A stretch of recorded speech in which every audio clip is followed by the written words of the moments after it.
ኢየሱስ ያድናል እንላለን። ደግሞ ይችን እንጨምር፣ ገብርኤልም ያድናል። ኢየሱስ ያድናል እንላለን። ደግሞ ይችን እንጨምር፣ ገብርኤል ያድናል። ይሄው ከሚነድ እሳት አድኗል። ለመጀመሪያው በጣም ጭፍን ድብን ጭፍን ያለ ለእመቤታችን ያላቸው ጥላቻ ከእውቀት ማነስ ብቻ ነው የመጣው ብዬ ማላስብ። ወደ እመቤታችን ቅድስት ድንግል ማርያም ትነግረናለች። ስለ እመቤታችን ቅድስት ድንግል ማርያም ትነግረናለች፣ ትነግረናለች። ስብከትም በለው ምንም በለው እኛ እናደምጣለን። የናቁሽ ሁሉ ወደ እግርሽ ስር ይወድቃሉ፣ የናቁሽ ሁሉ ወደ እግርሽ ስር ይወድቃሉ፣ የናቁሽ ሁሉ ወደ እግርሽ ስር ይወድቃሉ። አንዳንዱ የገብርኤል ስጦታ ብሎ ታክሲ ላይ ይጽፋል። አንዳንዱ የገብርኤል ስጦታ ብሎ ታክሲ ላይ ይጽፋል። ገብርኤል ከየት አምጥቶ ይሰጣል? አንተ ሞኝ። ብዙ ቦታ ስለት ሰሚ ነው ተብለህ ታያለህ። ገብርኤል ነው ስለት ሰሚ ነው እየተባለው ነው። ብዙ ቦታ ገብርኤል ታያለህ። ከቁልቢ ጀምሮ ስለት ሰሚ ተብሎ እኛ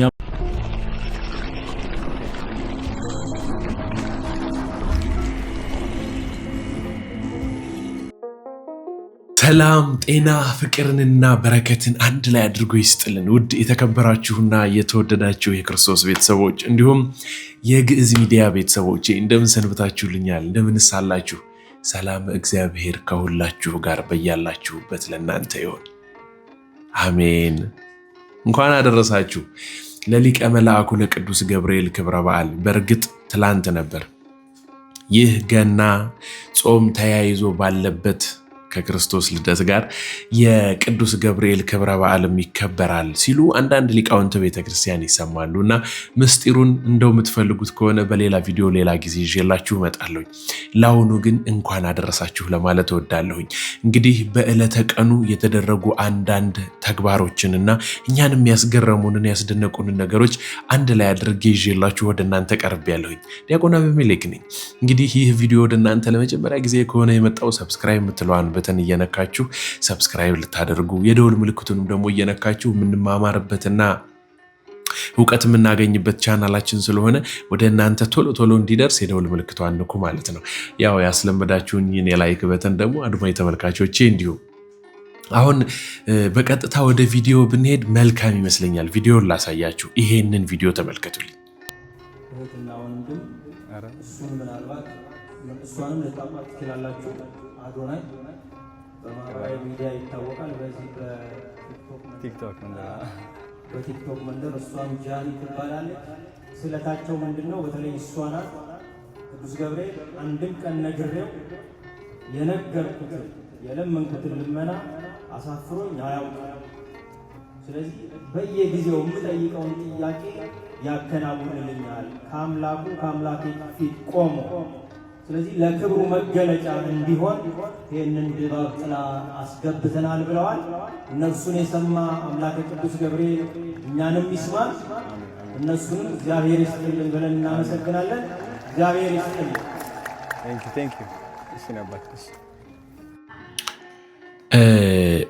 እነሱን የሰማ አምላክ እኛንም ይስማን። አሜን አይደል? አዎ በደንብ ይስማን። እግዚአብሔር ይመስገን። እኔ ከዚች ጋር አያይዤ ሰሞኑን ውዝግብ ውስጥ ገብቶ የነበረ አንድ በሐዋሳ የሆነ ኃጢአት መስሪያ የሆነ ቤት ወይም ደግሞ በምንግባባበት ቋንቋ የጭፈራ ቤት ልበላችሁ፣ ቅዱስ ገብርኤልን ሊቀ መላእኩን ለማክበር ወደ ሐዋሳ የምትመጡ ሰዎች እኛንም ጎብኝታችሁ ከቆነጃጅት ሴቶቻችን ጋር ተብሎ እንደ ዕቃ የሚሸጡ ሴቶችን ብቻ በጣም ነውር የሆነ ነገር አይተን ነበር አይደል? ያው ዝም ብሎ ማስተባበያ ምናምን። አሁን ይሄ እንዴት ነው ኃጢአትም ማስታወቂያ ሆኗል አይደለ? ልክ እንደዛ በሚመስል ሁኔታ ይቅርታ ጠይቀዋል ምናምን ተባለ። አሁን ምን ልላችሁ መሰላችሁ? በዚህ ቦታ ላይ ስለቴን ሰምቶኛል፣ ስለቴን የሰማኝ እግዚአብሔር ነው፣ ስለቴን ያደረሰልኝ ቅዱስ ገብርኤል ነው፣ ምስክርነቱን ለሱ ለመስጠት ዣንጥላ ይዤ እመጣለሁኝ ብሎ በዚህ ቦታ ላይ የቆመ ሰው እዛ ይቅርታ የጠየቀበት የጭፈራ ቤቱ ሰውዬ ጋር ማታ መሸት ሲል ሄዶ እንደዚህ መሆን አይከብድ?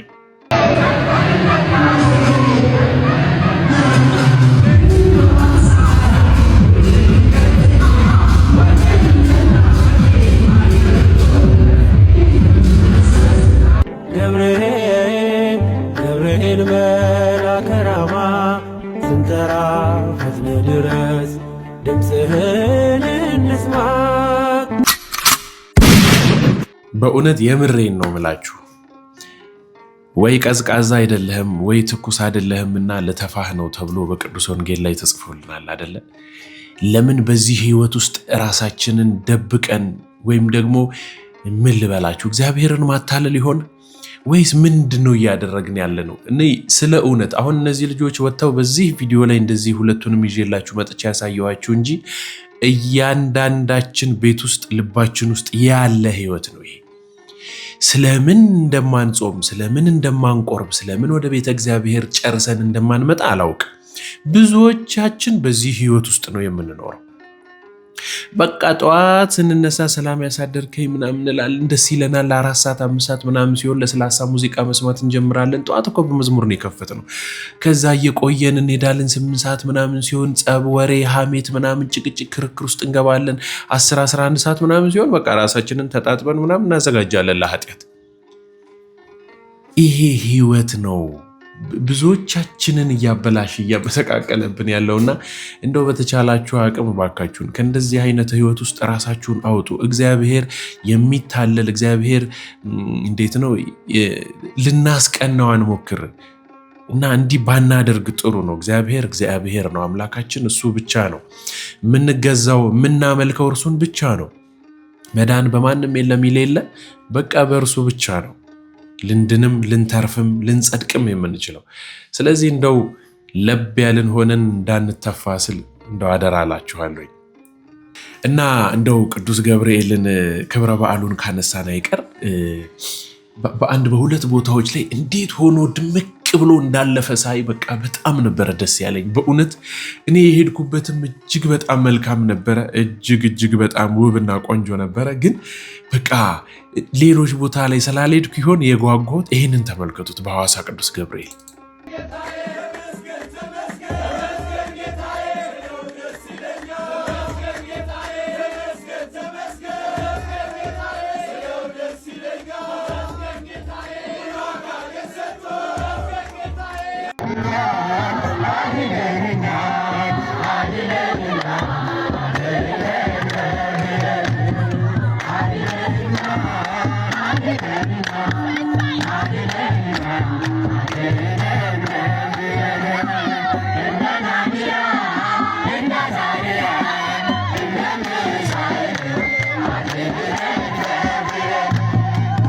እጅግ በጣም ነበረ ደስ ያለኝ።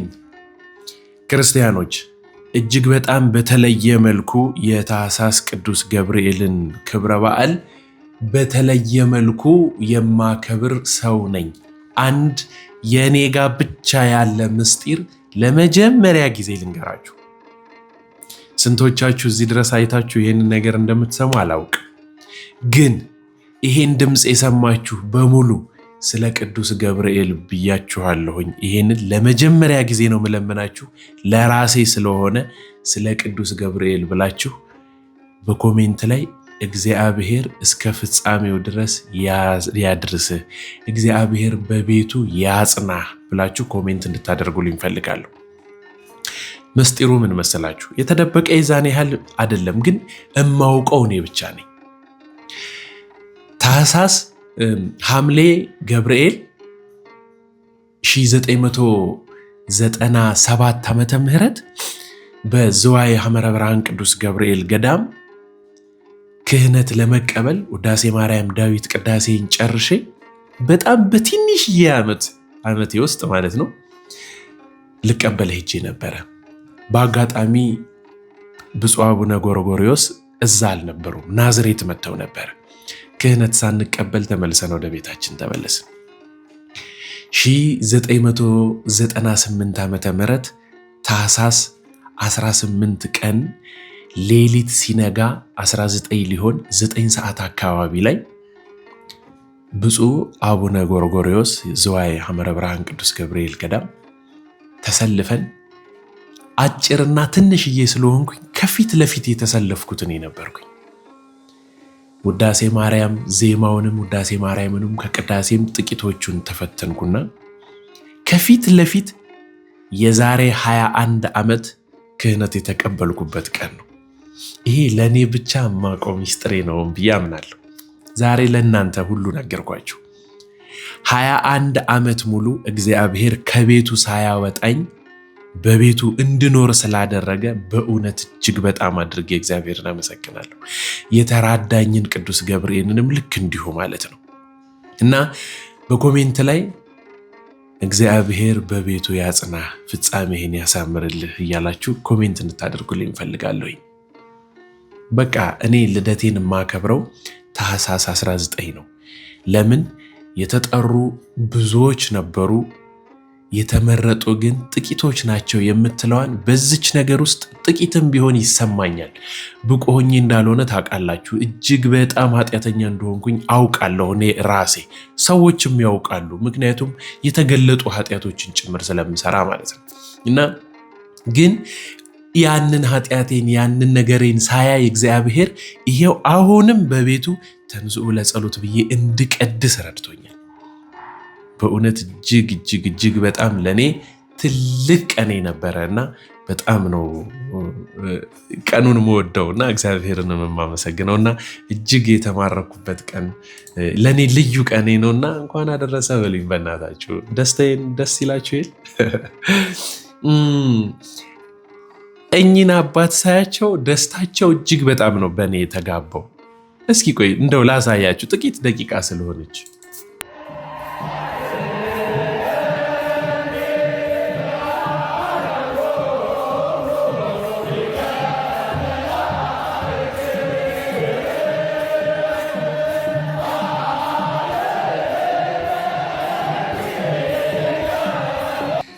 ወደኋላ አርጋችሁ እንድታዩት እናንተ ያያችሁት የአባባን በደስታ መዝለል ብቻ ነው፣ ባለ አንድ እግር ሆነው ማለት ነው።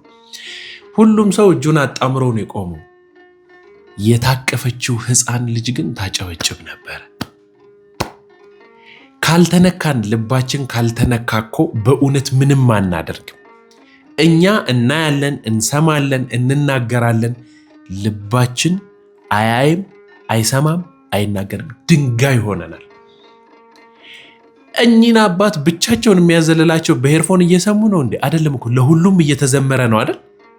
ግን ብቻቸውን ነው የሚዘሉት። እሺ እሳቸው በጣም ተነክተው ነው። ያቺ የታቀፈች ሕፃን ስታጨበጭበው አይታችኋል? ሌሎች እኮ ጸጥ እጅ በደረት ሁሉ አድርጎ ይቆማል።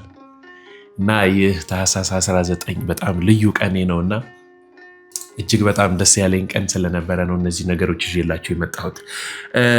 እንደው ፕሮቴስታንቶች ያው እርስ በርስ እንኳን ተስማምተው አያውቁም፣ ባስተምሮዎቻቸው እንኳን ማለት ነው። ያው መሰረት አልባ የሆነ ነገር ስለሆነና ይቺን ነገር ሳያት ደስ ስላለችኝ ነው ይዤላቸው የመጣሁትና ድንቅ ምስክርነት ስለሆነች ተመልከቱልኝ። ጴንጤው ተሳድቦ ጴንጤው የመለሰለትን መልስ ነው የምናየው። አንዳንዱ የገብርኤል ስጦታ ብሎ ታክሲ ላይ ይጽፋል። ገብርኤል ከየት አምጥቶ ይሰጣል? የሁሉ ምንጭና የሁሉ ባለቤት እግዚአብሔር ነው። ታዲያ ከየት አምጥቴ ነው የገብርኤል ስጦታ ብለ የምትጽፈው? እግዚአብሔር የላከውን መልእክት ወደ አንተ ይዞ የመጣውን መልአክ አግኝተ እባክህ ገብርኤልዬ በእግረ መንገዱ እችንም ወደ እግዚአብሔር አድርስልኝ ብትል ምን ይልሃል? ያንተ ነገር ወደ እግዚአብሔር የሚደርሰው በኢየሱስ በኩል ነው ብሎ መንገዱን ያሳያል። ጃንጥላ ሰጣለሁ በል፣ ትልቅ ሻማ አበራለሁ በል፣ አይሰማህም። እንትን ሰጣለሁ ሙስና እዛ ቀበሌ የለመድከውን ቀበሌ ላይ ጨርስ። የክፍለ ከተማ ስራ አስፈጻሚ መሰለ እንዴ? ዛንጥላ ሰጣለሁ። ዛንጥላ ለዝናብና ለፀሐይ ተጠቀም። መልአክ ደግሞ ዛንጥላ ይዛ ቀርባ ገብርኤልን መላእክትን ማምለክ ጣዖት አምላኪነት ነው። የትኛው ጸሎት? ይሄ የጸለይከው ጸሎት ተሰምቶልሃል። ተርላና ደስታ ነው የሚወለደው አንተ ቤት። ይሄ ተውኩት ጸሎት ተርላና ደስታ ይዞ መጥቷል። ጽናትህ፣ ልመናህ፣ ቆይታህ ፖለቲካው ሳይፈታ፣ ችግሩ ሳይፈታ፣ እርጅና ሳይፈታ በታማኝነት ትዳር ውስጥ በመቆየትህ ያ የጸለይከው ጸሎት የጠበቀኝ መጠበቅን አይቼዋለሁ። ጸሎት ተሰማ አለው ገብርኤል መጥቶ። ዋው ይሄ እንዴት ይሆናል አለ ገብርኤል። እዚህ ጋር ነው ገብርኤል። እንግዲህ ገብርኤል ቀልድ ማያውቅ መሆኑን የምታውቀው እዚህ ጋር አላዋዛለት።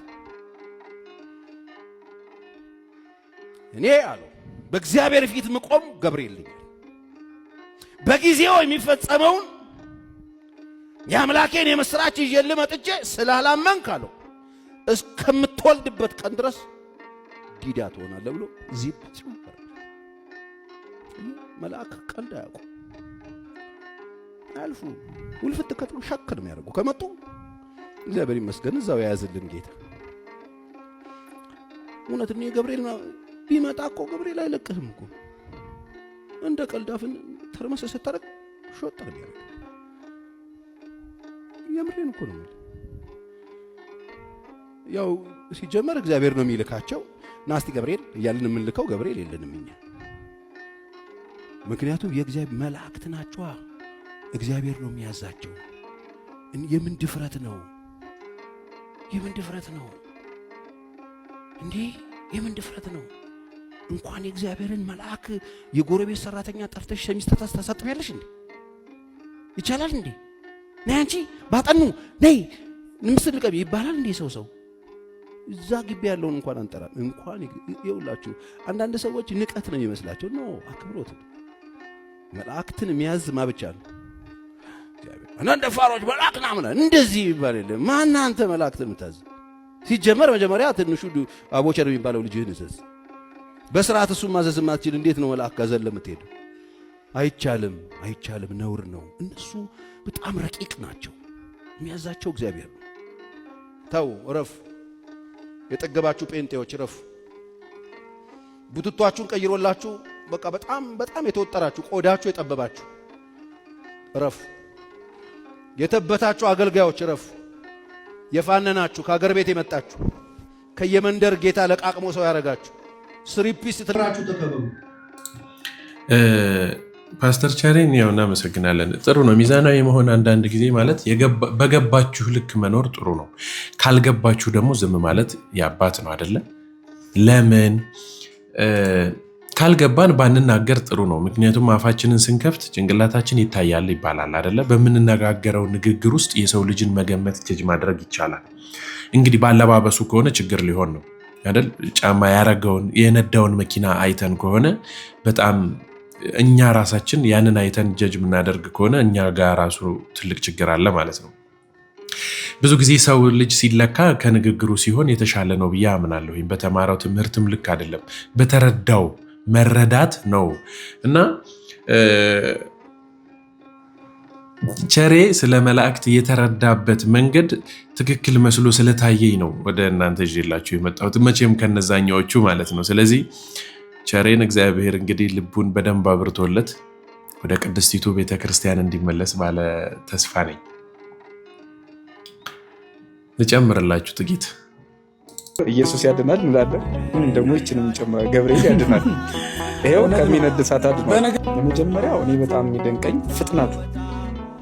አሁን 3 ወጣቶች እሳት ውስጥ ገብተዋል። 3 ወጣቶች እሳት ውስጥ ገብተው እሳቱን ያጠፋላቸው ከመግባታቸው በፊት አለ ከገቡ በኋላ። ይህ አሁን በፍጡር አእምሮ የሚታሰባል። እንግዲህ ወተላአነ ለበልባሉ 40 ተሳቱ በእመት ነው የሚለው 49 ክንድ ወደ ላይ ይነድ ነበር። ይህ እንግዲህ አንደኛ እሳቱ ያረፈበት ርቀት ተለክቶ ነው። ሁለተኛ ወደ ላይ ከፍ ያሉ እጽዋት ተለክተው እንደሆነ ሊቃውንት አብራርተዋል። የእሳቱ ቁመት እንዴት ታወቀ? ላይ የዛፎቹ ቁመት አንድ እሱ 49 ነው። ስለዚህ በዚህ ደረጃ የሚነድን እሳት ገብተውበት የእሳት ጫካ ሆኗል ማለት ነው። እሳቱ ጫካ ሆኗል። እዚህ ውስጥ የገቡ ሰዎች ወዲያው ነው መቃጠል የነበረ ወዲያው ነው መክሰል የነበረባቸው። ቅዱስ ገብርኤል እንዴት ፈጥኖ ነው እንዴት ነው እሳቱን የቀደመው የሚለው ነው አሁን በጣም ከባዱ ነው። እና ይህችን ፍጥነት የቤተክርስቲያን በተለይ ማር ይስሐቅ ቅዱሳን መላእክት በዓለም ሙሉ ናቸው አንልም። በአካላዊ ሙላት የላቸው። እግዚአብሔር ነው በአካሉ ሙሉ የሚሆን በረቂቅ አካሉ ሙሉ። ቅዱሳን መላእክት ግን በብዙ መጻሕፍት እንደተጻፈው ሙንቱሰ ሶቤት ፌል ነው ለመልእክት አጠው መካኖ ማለት ከአንድ ቦታ ሲላኩ ሌላ ቦታ አይገኙም። ምን ማለት ነው? ውስን ናቸው። ነገር ግን ማር ይስሐቅ ምን ይላል? ቅዱሳን መላእክት እዚህ በጠራናቸው ጊዜ እዚያ የሚደርሱልን፣ እዚህ አሉ ስንል እዛ የሚገኙት በዓለም ሙሉ ሆነው ሳይሆን በእንተ ቀሊል ሩጸቶሙ በፍጥነታቸው ምክንያት ነው ይላል። ፍጥነታቸው ምን ያህል ያስደንቃል ያለ እንደሆነ አንድ ጠያቂ ይሄው እሳት ውስጥ የገባ ሰው 49 ክንድ ወደ ላይ የሚነድ እሳት ውስጥ የገቡ ወጣቶች እሳቱ ሳያቃጥላቸው የእሳቱን ፍጥነት እንዴት ነው የሚቀድም? እሳትን የሚቀድም ፍጥነት ነው። ይህንን ካልኩሌሽን መስራት የሚችል ሰው ይሄ ይገባል። ሊቃውንቱን ቃለ ሕይወት ያሰማልን። ከሊቃውንቱ አንደበት ደግሞ ሲሰማ እንደው ምስጢራቶቹ ሁሉ እኮ ልይት ይላሉ አይደለ? የሚደንቅ ነው። እግዚአብሔር የተመሰገነ ይሁን። እንደዚህ መስጥረው የሚነግሩ ሊቃውንቶች ስላሉን ማለት ነው። እንግዲህ እንዳልኳችሁ ነው የሰው ልጅ አፉ ሲከፈት ሲናገር ማለት ነው ጭንቅላቱ ውስጥ ያለው ነገር፣ ሀሳብ ውስጥ ያለው ነገር ይታያል የሚለውን በግልጽ አሳይቶኛል። ትዝታው ሳሙኤል የተናገረው ገብርኤል ነው። ስለት ሰሚ ነው እየተባለው ነው። ብዙ ቦታ ገብርኤል ታያለ። ከቁልቢ ጀምሮ ስለት ሰሚ ተብሎ እኛም ያደግንበት ወደዚህ ወደ ሐዋሳም ዲላም ጪጩ ገብርኤል የሚባል አለ። በጣም ከፍተኛ ገቢ ነው የሚያስገባውና የሚደገም ድግምት አለ። እዛ ታቦት ላይ የሚደገመው ህዝብ አግዝ የሚባል ድግምት አለ። ህዝብ እየነዳ ወደዛ ስፍራ የሚያመጣ ምሳሃበ ነዋይ ደግሞ የሚባል ድግምት አለ። ገንዘብ የሚስብ ማለት። ስለዚህ ገንዘብንም ሰውንም የሚስብ ድግምት ይደገም። እንግዲህ አንዳንድ ሰዎች ለመደመጥ በሚል ወይም ደግሞ ትኩረት ለመሳብ በሚል ያልሆነ ነገር ውስጥ ራሳቸውን ይከታሉ። ትዝታው ሳሙኤል በቃ በተሻለ መልኩ ለመታየት ወይም ደግሞ እንደው ከወደኩ አይቀር አይነት ነገር አለ አይደለ ወይ? እንዴት ነው ከነካኛ አይቀር በደንብ ነው እየተጨማለቀበት ያለው በዚህ ነገር ላይና እንደው እግዚአብሔር ልቦናውን ይመልስ ለማለት እወዳለሁኝ። ቅድስት ቤተክርስቲያን ደጋግማ በልጆቿ ታቦት ላይ ሊጻፍ የሚችለውን ነገር እና አባ ገብረ ኪዳን እነ ሄኖክ ኃይሌ ኧረ ብዙ ሊቃውንት ቤተክርስቲያን በደንብ ነግረውናል። እና ከእንደዚህ ካለ መንፈስ ውስጥ እንዲወጣ በእውነት ጸሎት የሚያስፈልገው ይመስለኛል። እና እንደው እግዚአብሔር ቢመልሰውና ልቦና ቢሰጠው መልካም ነው ብዬ አስባለሁ። እቺ ልጅ ላከልላችሁ ደግሞ መምህር ትዝታው ሳሙኤል የቀድሞ የአሁኑ ፓስተር ትዝታው ሳሙኤል ያኔም ስትዘምር የነበረው ያው ግጥምና ዜማ የመድረስ ብቃት ስለነበረ እንጂ የመጽሐፍትን ዕውቀት ጠንቅቀህ አውቀህ አይደለም። የመጽሐፍ ቅዱስ ዕውቀት ቢኖር ኖሮ እውነት ልንገርህ ከቤተ ክርስቲያን አትወጣም ነበር። የቱንም ያህል በደል ብትበድል፣ የቱንም ያህል ኃጢአት ብትሰራ፣ የቱንም ያህል ተገፋው እንዳልከው እንደው ተገፍተህም ከሆነ ብትገፋ መጽሐፍ ቅዱሳዊ ዕውቀት ቢኖር አትወጣም። የትኛውም አይነት ነፋስ ቢነፍስ ደግሞም አንተን ቢወዘውዝህ፣ የትኛውም አይነት ጎርፍ ጎርፎ አንተን ሊነቀንቅ ቢሞክር በጸናውና በተደላደለው የሃይማኖት መሰረት ላይ ታንጸ ስር ሰደ ብታደግ ኖሮ ሕያው እግዚአብሔር ምስክሬ ነው ሃይማኖትን አትቀይርም፣ ማይተምን አትበጥስም ነበር። ያው ሁሉንም እኛ ተናግረን ከምንጨርሰው መምህራን ሲያወሩት ደግሞ የተሻለ ነው ብዬ ስላሰብኩ ነውና እንግዲህ የግዕዝ ሚዲያ ቤተሰቦቼ በተለየ መልኩ በግዕዝ መልቲሚዲያ ፕሮዳክሽን ላይ የሰርግ ፕሮግራሞችን እየሰራን እያዘጋጀን እንገኛለን። ዊዲንግ ፕላነር ሆነን ማለት ነው። እና ምልላችሁ ነው በሀገር ውስጥም በሀገር ውጭም ያላችሁ ሰዎች ሰርጋችሁን በቤተ ክርስቲያን ማድረግ የፈለጋችሁ ሰዎች የተለየ ቦታ ሰጥተን ከምስጢረ ቁርባን ምስጢረ ተክሊል ጋር በማስባንም በተክሊልም የሚደረጉ ሰርጎችን ማለት ነው ትምህርቱን ከመስጠት ጀምሮ የጋብቻን የስርዓት ትምህርት ከመስጠት ጀምሮ ሰርጎቻችሁን በግዕዝ መልቲሚዲያ ላይ እንድታደርጉና ቪዲዮዎቻችሁን ፎቶግራፎቻችሁን የመስኩንም የስቱዲዮውንም የዕለቱ ቀንም ሽምግልናችሁንም ቅልቅሉንም እንዲሁ መልሱንም አንድ ላይ አድርገን ልንሰራላችሁ ተዘጋጅተን እኛ እናንተን እየጠበቅን ነው። እዚህ ጋር በማስቀምጥላችሁ ስልክ ቁጥር አማካኝነት ብትደውሉ በቀጥታ እኔን ታገኙኛላችሁ። ከኛ ጋር ብትሰሩ ስርዓተ ቤተክርስቲያንን በጠበቀና ለትውልድ ተሻጋሪ የሆነ እጅግ በጣም ያማረና የተዋበ እማትረሱት አድርገን እንሰራላችኋለን እናዘጋጅላችኋለን ማለት ነው። ይሄንን የሚሰራላችሁ ግዕዝ መልቲሚዲያ ፕሮዳክሽን ነው ማለት ነው። የምታውቋቸውም ጓደኞች ያላችሁ ሰዎች በግዕዝ መልቲሚዲያ ፕሮዳክሽን ላይ የሰርጎቻችሁን ማከናወን ትችላላችሁ ማለት ነው። እንግዲህ ወደ እነሱ በመውሰድ ይሄንንም ኧረ ግዕዝ መልቲሚዲያዎች እኮ ይሄን ነገር ይሰራሉ ብላችሁ ማስታወቂያ ሰርታችሁ ራሳችሁም ቢሆን ሰርጋቸው ሊሰርጉ ከፊት ለፊታችን ወራቶች የሰርግ ወቅቶች ናቸውና እጅግ በጣም ያማረና የተዋበ ነገር ሰርተን ወደ እናንተ እናቀርባለን እንሰጣችኋለን ማለት ነው። ከኛ ጋር ስለምትሆኑና ምርጫችን ስላደረጋችሁን እጅግ በጣም አድርጌ ያመሰግናለሁኝ። እንግዲህ ተዘጋጅተው የተቀረቡላችሁ ቪዲዮዎች እነዚህን ይመስሉ ነበረ። በሌላ መርሃ ግብር ተገናኝተን ዳግም እስከምንማማር ድረስ ቸሩ እግዚአብሔር አምላካችን ሀገራችንን ኢትዮጵያን፣ ሃይማኖታችን ኦርቶዶክስ ተዋሕዶ ቤተክርስቲያንን እቅፍ ድግፍ አድርጎ ይጠብቅልን። ወስብሐት ለእግዚአብሔር። ቸርን ሰንብት። ቻው